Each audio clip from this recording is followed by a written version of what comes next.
From Lagos, the nation's commercial capital, this is the news at 10, live from Channels Television.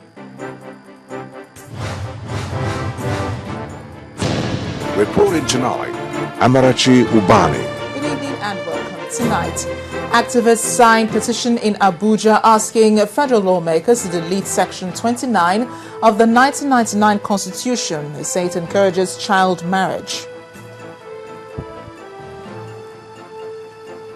President Goodluck Jonathan urges quick return to democracy in Egypt, says the only electorate has the constitutional right to remove an elected leader. Police in Imo State warn communities over handling of undetonated explosives from the civil war. And a series of explosions have killed more than 25 people in the Iraqi capital, Baghdad. And on business news, Monetary Policy Committee of the Central Bank of Nigeria set to meet on Monday and Tuesday next week.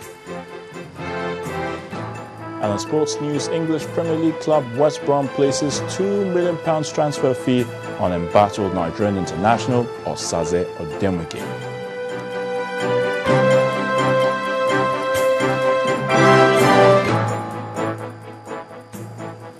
We begin tonight in the federal capital city, Abuja, where some social crusaders and other aggrieved Nigerians have signed a petition asking the National Assembly to delete the controversial Section 29 of the 1999 Constitution.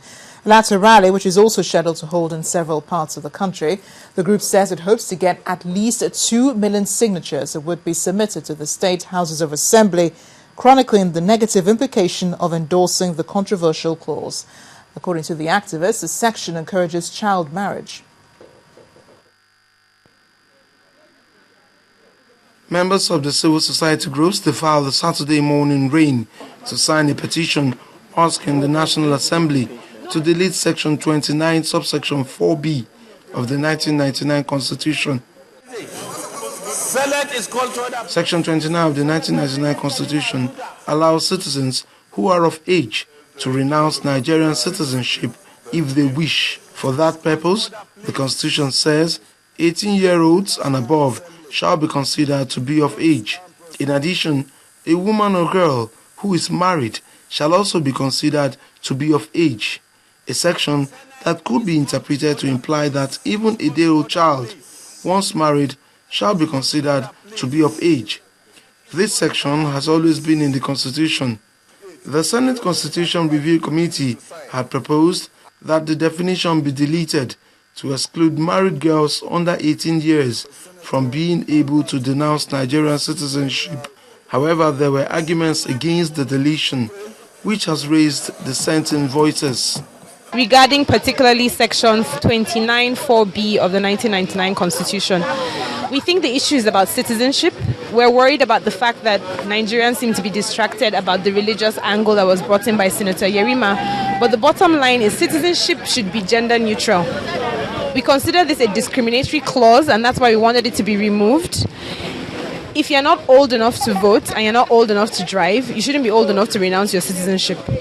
These social crusaders insist that there are negative implications if the clause is allowed to remain. We want a clearer definition. We want a clear definition enshrined in the Constitution with respect to children being involved, underage children being involved in marriage relationships.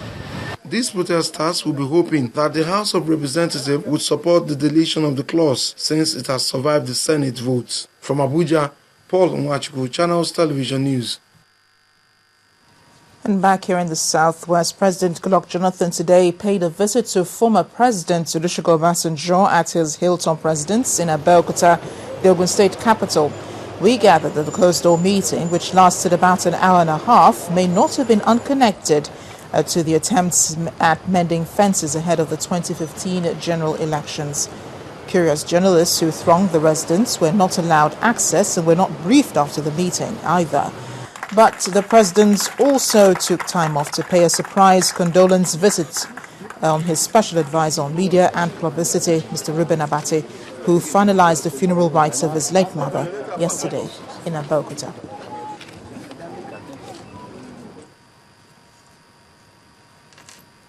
Well, the president has restated Nigeria's and the African Union's opposition to the unconstitutional removal of any democratically elected government in Africa.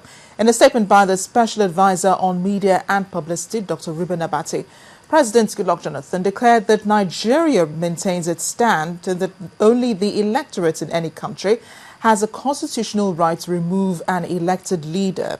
During a visit by the special envoy of the Egyptian interim government, Ambassador Rauf Syed in Lagos, President Jonathan advised the government to do all it can to return the country to democratic rule as soon as possible. The president pledged the support of Nigeria and the African Union to ensure that Egypt returns to the path of constitutionalism and political stability. A business support group, an arm of the project development structure on the implementation of the National Integrated Infrastructure Master Plan, has advised the federal government to establish a legislation that will protect private investors and effect an enabling environment for business to accelerate the project. This was contained in a report presented by the group to the Minister of National Planning, who is also the chairman of National Planning Commission in Lagos. It was more of a business gathering made up of members of the private sector. The purpose being to present the views of the business support group on behalf of the sector in executing the National Integrated Infrastructure Master Plan. We continue to be committed to this master plan. It's an important part of the development of this country. There's empirical evidence to suggest that a country that has good infrastructure has better capacity to grow. And I hope that the business support group will not cease to exist after the plan is approved by the Federal Executive Council. We need to have this kind of group that is monitoring implementation and ensuring that we're doing what we said we would do. The process of our various meetings, what was clear to us all is that even though we are doing a national service, there is also something we need for us as businesses. Because if some percentage of the financial inputs will come from the private sector definitely never spends without expecting any yield. Some of the recommendations contained in the report of the BSG are that the federal government must create an enabling environment for businesses, ensure security of investments, and establish an effective regulatory framework to back the plan. Over time, there has been some tweaking of policy, which is necessary anyway.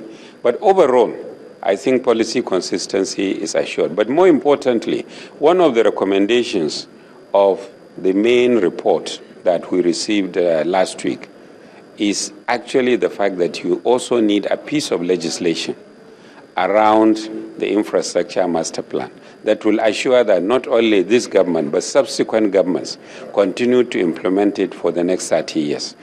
The National Integrated Infrastructure Master Plan is a 30-year scheme introduced by the federal government to accelerate infrastructure development in the country with focus on core sectors including energy, transport, housing, water, agriculture, mining, ICT, vital registration, security, and social infrastructure.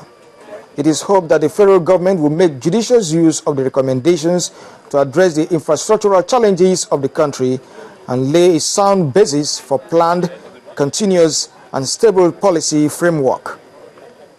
Kelvin Obetin, Channels Television News. Meanwhile, as the debate for the proposed petroleum industry bill continues, a civil society organization, Environmental Rights Action, has recommended the provision of a point of extraction metering system for all petroleum products produced in